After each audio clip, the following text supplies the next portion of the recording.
Tough love warning. Sweetheart, stop talking to yourself the way that your narcissist used to talk to you.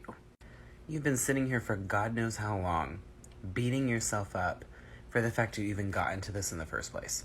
Stop! You were entranced in the spell of a master manipulator. They don't call it trauma suggested. They call it trauma bonded. So stop saying, how could you be so stupid? Stop saying that this was your fault. Any of those phrases sound familiar, by the way? Stop gaslighting yourself. Until you can start talking to yourself the way that you deserved for them to talk to you, you will never be able to fully move on from this. Because by talking to yourself this way, you are proving to yourself that you don't value you any more than they did. And I'm not okay with that. You want to know what I would say to my ex if they ever had the balls to say that to me? Ooh, I don't think y'all are ready. I would say, you right. You are responsible for why I know what it feels like to settle and why I will never do it again. You are responsible for why I know what it feels like to be treated with less value than a common street dog and why I will never accept that again. You are responsible for me knowing what it feels like to not have a voice and why that will never happen again. You are responsible for me having to put myself on lockdown just to stroke your damn ego, and now that the chains are finally broken, I have found myself again. You are responsible for me knowing what ignoring my gut leads to and why I'll never do it again. You are responsible for me knowing that I am worth more than you could ever give me. So yeah, I'll be a huge success because of you. And that's on period. Okay. Reason number 324 why it's hard for you to get over your narc. No matter how toxic this relationship was, you loved them, and you thought you were going to love them forever. You were never planning to fall out of love with them. And you didn't fall out of love with them. You were forced out of love with them. We didn't get the pleasure of a normal progressive falling out of love. This just isn't working anymore. Not only were we trauma bonded, we were trauma separated. For me, it was fight or flight. For some of you, it was literally life and death. So you're gonna have moments when you miss them and you don't want to. You're gonna have moments when you're mad and you're angry and you're frustrated. And all of that's okay. Because you're trying to find closure on your own. Because the reality is we're never gonna get the privilege of getting closure from them. So give yourself some grace. So I'm walking to class and I wanted to share something that was on my heart this morning whenever I was journaling. And you know, we talk a lot about in our recovery process about how it's like super important for us to feel like the negative emotions, and it's incredibly true. But I think the other thing that we need to make sure that we take pause and give space for is feeling the good ones too. Like, it's super important to take time to feel the joy, and not just feel it, but like look for it and feel the gratitude and feel all the positive things too, because for a long time we didn't feel those either. So today I just want to encourage you, find the joy, even the small things. Just find the joy today.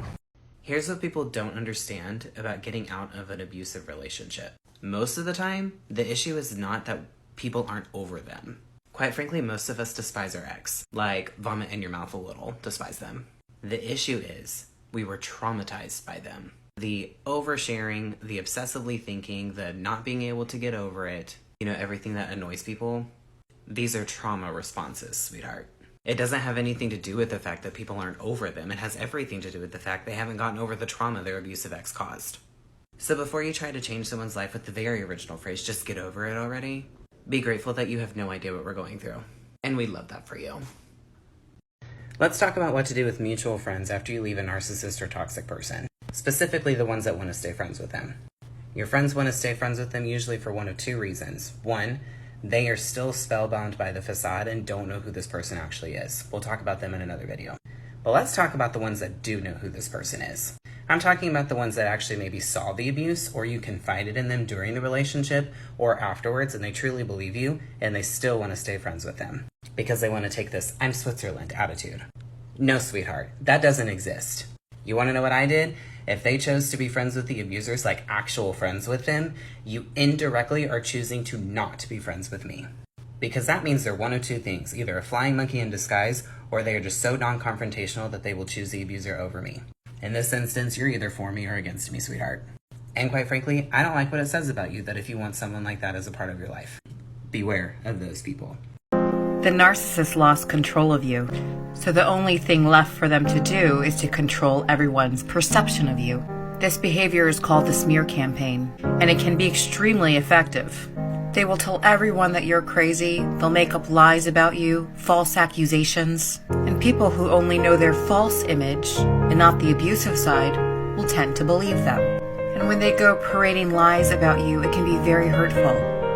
You might feel inclined to defend yourself, to clear the record, to tell everyone that it's a lie and that they're wrong, but that will only work against you. So how do you handle the smear campaign? You ignore it and you move on with your life. Anyone that believes the narcissist was never on your side to begin with, and they don't matter. Okay, so I know that this doesn't necessarily work for everybody, but here's what worked for me when it comes to trying to just figure out how I feel about things. Journaling. I know. And I've heard all the things. It feels like homework. I don't have the attention span for it. My hand starts to cramp. Like, okay, I get it.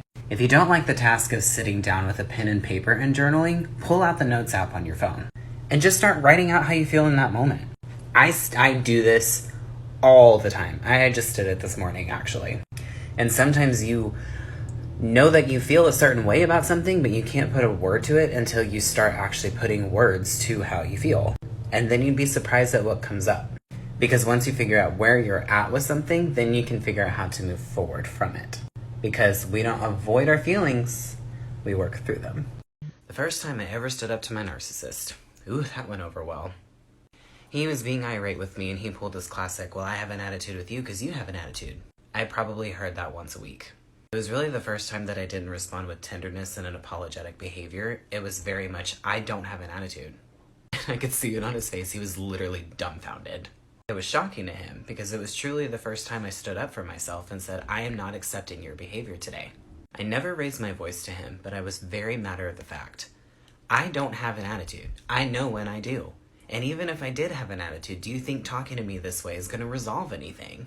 And the conversation literally ended because he had nothing to say. Oh wait, he did say, I don't have time to deal with your shit right now.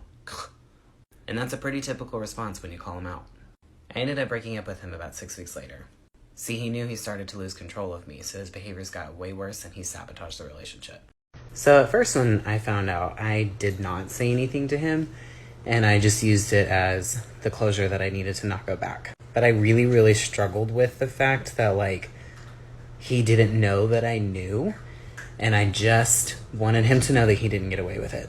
And I went back and forth for a long time, and ultimately I kept deciding to not tell him until one day he just said the wrong thing.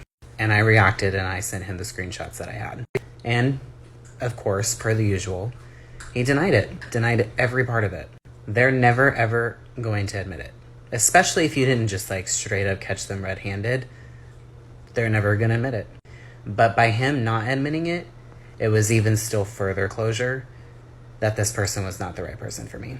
I don't regret saying anything to him. However, don't say it if you are looking for something in return, because you won't get it.